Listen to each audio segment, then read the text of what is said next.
Introduction. This is foul weather indeed, but I think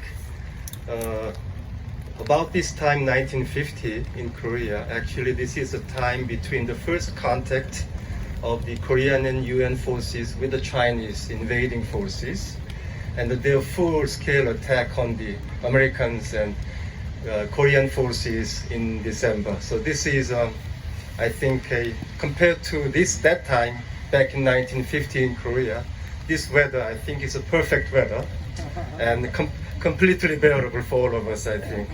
So, the Vice Chairman, General Bernard Champo, President Son Kyung-jun, and President Kim In-chul, and First Lady Yumi Hogon, thank you very much for your presence today. And Korean War veterans, their families and friends, and distinguished guests and participants.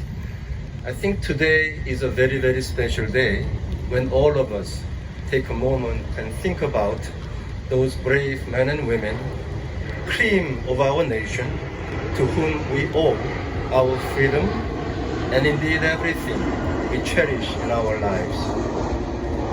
So it is my great honor to join you today to commemorate Veterans Day at the Korean War Veterans Memorial. I was honored to stand here 4 months ago to dedicate the new Wall of Remembrance to the fallen heroes of the Korean War. This wall behind me contains 43,808 names that includes 7,174 names of Korean comrades in arms who gave their lives to defend democracy on the Korean Peninsula.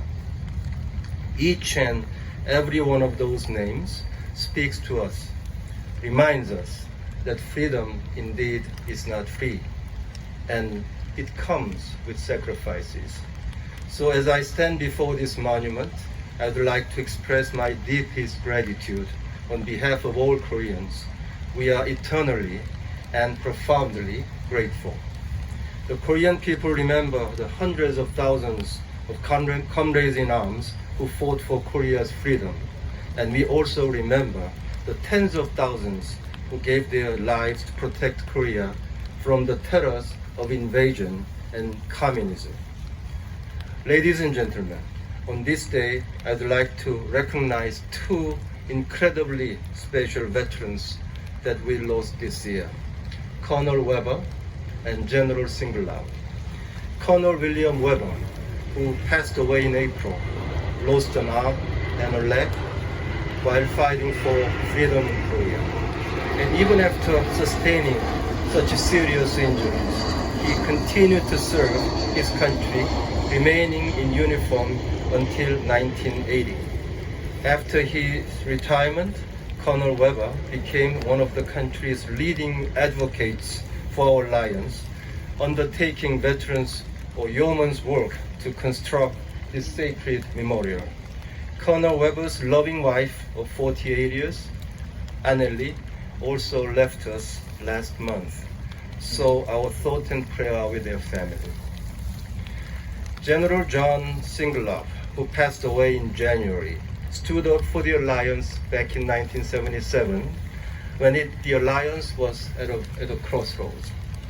He placed the noble cause of freedom above his own personal success and opposed withdrawing US troops from the Korean Peninsula. General Singlov saved our alliance, and the alliance stood resilient and strong even to this day.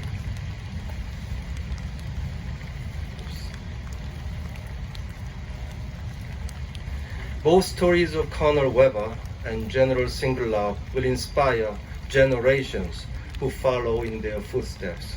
As the Korean ambassador to the United States, I promise to follow their lead and always work to build an even stronger and even more powerful ROK-US alliance. Distinguished participants, taking this opportunity, I would also like to recognize those who are currently in uniforms. There are 28,500 members of USFK and their families stationed in Korea, far from their homes, working to preserve the precious gifts of freedom given to us by the Korean War veterans. Their presence is indeed crucial.